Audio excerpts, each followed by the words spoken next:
Hello, everybody.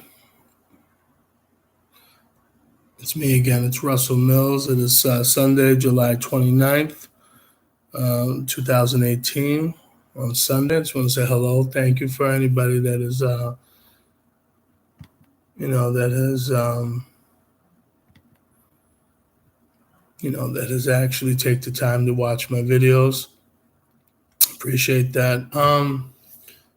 I was reading something today. It's from this. I was online, and I was reading something from this article that I wrote down by this guy named Josh Hoxie.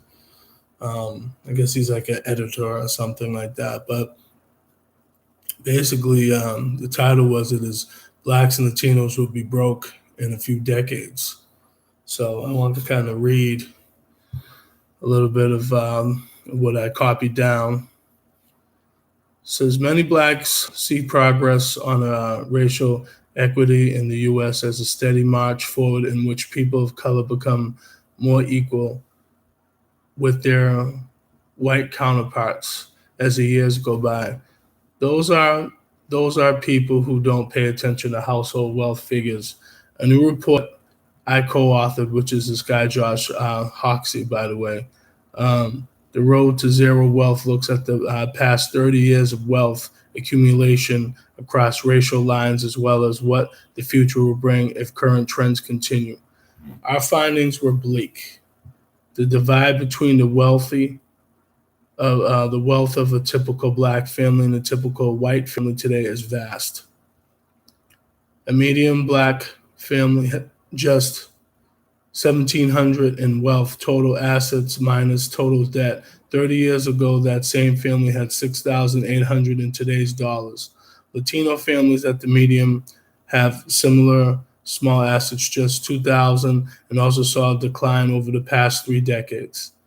White medium households' wealth, meanwhile, is significantly higher, 116,800, up from 102,000 over the same period. So blacks and Latino families at the middle have seen their wealth slip, while white families in the middle saw their wealth rise. What does this look like projected in the future? By 2053, just 10 years after the country is projected to become majority non-white, black medium families will own zero wealth if current trends continue. 20 years later, Latin mediums families will follow suit. White medium families will continue to own six figures. This is even those black and Latino families who achieved the traditional markers of family of middle class life as a good paying job and a college degree still lag far behind their white counterparts in terms of wealth. Black and Latino families with their member holding a 4-year degree owns just a fifth of the wealth of the equivalent white family. In fact, they own less wealth than a white family who has just a high school diploma.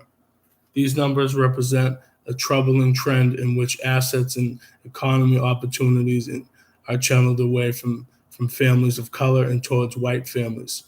The enduring legacy of slavery in the Jim Crow era contributed to this growing divide. For instance, just 2% of the heavily subsidized mortgages made available by the Federal Housing Administration in 30 years following the Great Depression went to non-white households. Homes are the biggest asset most middle-class families own. So this sort of federally sanctioned discrimination created by intergenerational disadvantage for the blacks and Latino families left out.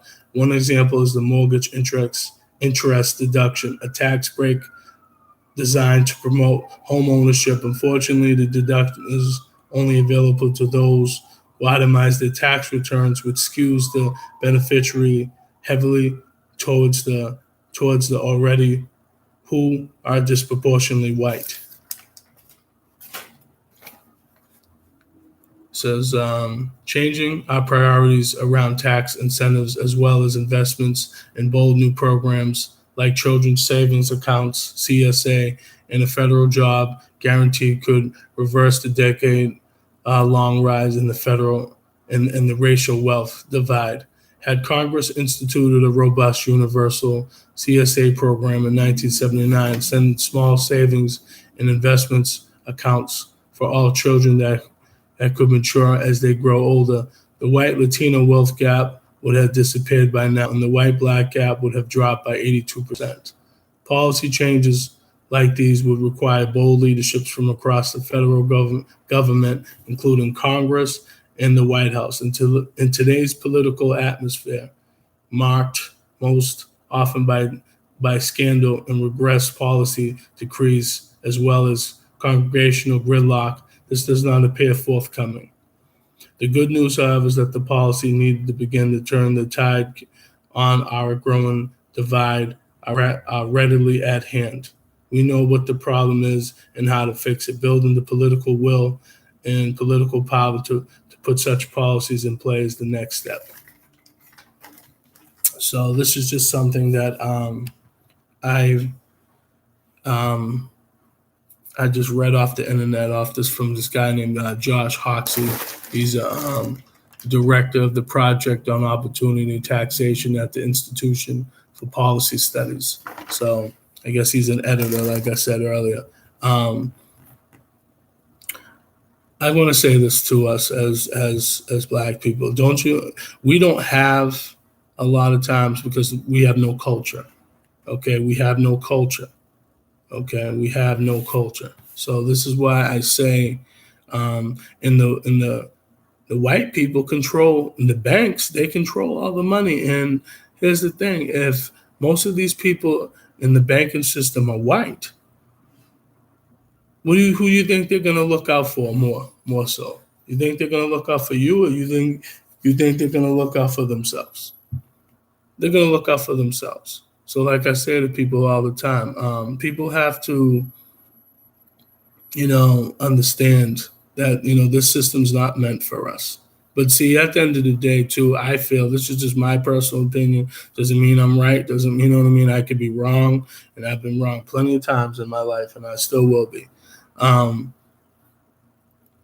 I feel like with the system, if you're on the system, like the welfare system, or if you're on some type of government assistance sometimes or whatever, some of it I feel is not good for us. You know what I'm saying? And it's like we need to get off of that, because I feel like if we got off of some of that stuff, the food stamps and all that other stuff, and I feel like this. I feel like food stamps are for people that really need it.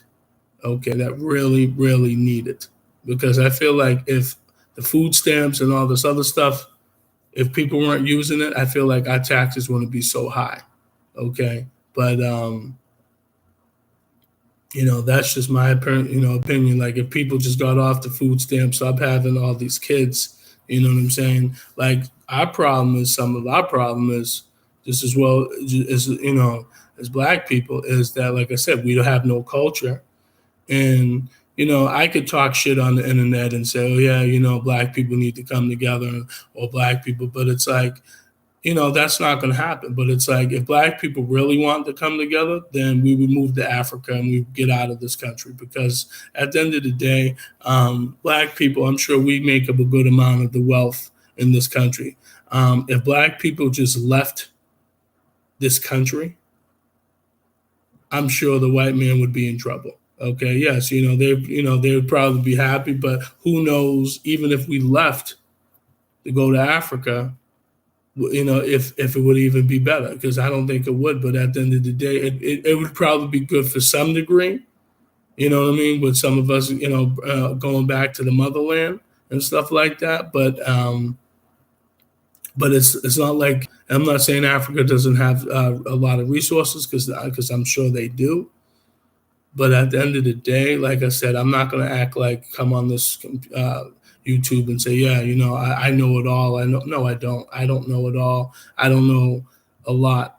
I'm just trying to learn every day. Okay, so I just say to us that we need to just take care of our business, and we need to figure something out, because the government ain't going to give you shit at the end of the day. So as a person of color like this, you know, the so-called black man. So, like I say to people all the time, we need to, you know, we need to just keep doing. Thanks, James. I appreciate that. Somebody said keep doing what you're doing. Thank you, James. I appreciate that. Um, but yeah, I just want to say, you know, for all the people out there that just pay attention, man. That's it. Just pay attention. Do what you got to do. You know what I mean? And it's like, don't just, like we could talk all the shit we want over the internet. We could talk all the shit and say, yeah, it's that, blah, blah, blah, blah. But it's like, we have to take action. Okay, we have to take action. Like even myself, it's like I can make all the YouTube videos I want to, but at the end of the day, if I'm not taking action, I'm not contributing to shit. At the end of the day, you know what I'm saying? And it's like we're gonna say we're pro black or pro anything. It's like, you know what I'm saying? This is what we have to do. You know what I'm saying? Actions. We have to take action. Action is the key to anything. It's like at the end of the day, if we don't have action, we don't have shit. So that's why I tell this to all people. Thanks, James Simmons. I appreciate that, brother. So for the comment. But yeah, and this is what I'm saying to folks. It's like we all have to take the time to think, and just do what we have to do properly. Have a plan. You know what I'm saying? Instead of us talking all this negative stuff and all this foolish stuff, it's like, you know what? If you want to go back to Africa, go back to Africa. Get your money up, find out how much it's going to be, you know what I'm saying? See what the conditions are over there and as a black person. Because if we're going to say, oh, I want to be pro-black, I want to be pro-anything, then let's move. And I'll move too, you know what I'm saying? Trust me, I would move right now if there's a better opportunity and I could be around my brothers and sisters and we can bond and I can know about my culture and know about what tribe I'm from and know about, where, what part of maybe my Africa my family could be, whether, you know what I'm saying? This is something that I definitely wouldn't mind doing. But I have to, if I was going to move, I have to make sure I get my money up. And if black people are going to move, then, you know what I'm saying? Because trust me, if I'm going to say this again, if black people moved out of this country, the white man would be in trouble. Okay, because all that money would be lost. Because if we took all our money that we made from the United States government, brought it over to Africa, and built our own shit over there, and said fuck the USA, and said fuck the United States in general, then yeah, absolutely. Like, you know what I'm saying? You know what I'm saying? I'm just telling you in general. I think we should, you know what I mean? Personally, I just think that at the end of the day, like if we're not happy here, then we should take, our money somewhere else and go there. You know what I mean? But I'm telling you this right now, the white man would be in trouble if black people actually left this country. You know what I'm saying? I guarantee you that because I'm going to try to look up. How much, like what we pour into this country. I'm going to try to see if I can look into that and try to find out, into that. But that's it, man. You know what I mean? I don't want to keep rambling on and on and on about nonsense, but I just want to say, like, if we want to take action, let's take action. If you want to just keep talking shit, then, you know what I'm saying? Then we're going to keep talking shit. But at the end of the day, it's not going to go nowhere if we keep talking shit. But I want to say thank you for anybody that has watched any of my videos on YouTube. I just speak from the heart. Like I said, I don't expect everybody to agree with me. I don't expect people to say, you know what I'm saying? And like another thing too, why I jump on black people so much, I'm going to say this, is because of the fact that we know better. Okay. And some of us know better. And some of us were taught at the homes at a certain degree, but then we lose focus of that as we get older. Okay. And we start acting like we can act like ratchet niggas all the time. Okay. And act like fools. You know what I'm saying? Because you grew up in a fucking certain neighborhood. Just because you grew up in a certain neighborhood, that doesn't mean you have to act like an asshole. You don't have to act like a ratchet idiot. You really don't. Okay, you know what I'm saying? If your mother's a ratchet person, maybe you should learn from that and say, maybe I don't want to be like my mother. I can love her, I can care for her, or my father, my uncle, my grandfather. Maybe I can learn from that. But a lot of us, we take on those similar behaviors, okay, because that's all we know, that's all we grow up around. So what do? We take those similar behaviors, then we spew it out to society. And society doesn't want to take our bullshit. But like I said, once again, black folks, we're scared of white people because trust me, when I work at the gas station where I work at, it's mostly Latinos and some blacks and some whites, whatever. But it's always funny when some of the black people give me an attitude. If I have to do my job, whether I'm carding you for cigarettes or whatever the case is, you want to give me an attitude. But I guarantee you, if I was the white man behind that behind that counter, behind in the glass in the booth where I work, I guarantee you would follow suit and shut the fuck up because black people are trained to be, quiet around white people. Okay, they're quiet. You know what I'm saying? When the quote unquote white man is disciplining them, now it's like we don't know what to say or do. We just shut our mouths and say yes sir, yes ma'am, or whatever to the white people. And we should, but when our own people, we challenge. Which you know what I'm saying? Which I don't understand. It's like you will never say this to a white man, black people. And that's why black people don't have shit. Okay, we don't. At the end of the day, so like I said, you can take this for whatever you want to take it, black people. But you know what I'm saying? What do you have? What do you have in your bank account? Can you spread? Can you get other brothers and sisters? To come together and try to build a business. Yeah, I understand, with businesses, the stipulations, the policies, and of course, depending on what the situation is. But like, you know what I'm saying? Of course, we already know the stipulations. The stipulations everywhere you go. We already know that. Okay? But if you guys don't want to pay attention, then, that's why we're in the hole we are. And of course, we know the government, doesn't give us any opportunities like that anyway. We have to make our own opportunities. And but you know what I'm saying? But we're too busy, like I said, we're too busy being separate. And people don't understand. The more we stay separate, the worse it is, so for ourselves, our kids, and our community. But a lot of us, we don't take the time to think about that. We don't care.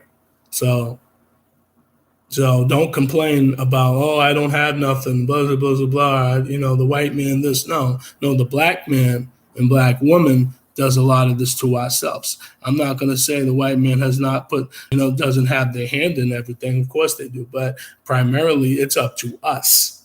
Because we have, it's up to us to build our culture. You know what I'm saying? Because when I see all these other people waving around their flags, whether it's the Latino flag, and you know what I'm saying, or if you're waving the Italian flag or the Irish flag, they know where they're from. We don't know where we're from. We have no culture, okay? And we don't run shit. Okay, the Jewish people run the banks and all those other people, the white man and woman run the bank systems. Okay, so that's the bottom line, black people. So, you don't want to get money together. Okay, but we're not going to have shit. And we don't have shit. So your little bit of quote unquote money you have in the bank, you're like maybe $1,000, $2,000, $3,000. That still ain't shit. At the end of the day, you might say, hey, man, I got a little money. Da, da, da, da, da. Yeah, that's good. But imagine if you took that money and built with your brothers and sisters. Okay, and we all had that 1,000 in the bank or whatever the case is. We all combined it together. You know how much, you know what I mean? And we took a whole bunch of people doing that. Like I said before, many, many, many times, if you took 10,000 black people times $20 out of your pocket, that's over $200,000 of black money. Okay, and like I said, if you took 20,000, you know what I'm saying, black people, times that by $20, that's over $400,000 of black money. And if you took 30,000 black people, times that by $20, that's over $600,000 of black money. But a lot of us are scared, and I get it. We're scared niggas, and we don't care. But I want to say, anybody, thank you for watching my videos. Feel free to check me out. Look me up. It's Russell Mills, RussellMills, May 22nd, 2017. My first video called Why Black People Settle for Less. So, like I said, spread the word, you know what I mean, and do your thing. But everybody take care. Have a good night. Peace.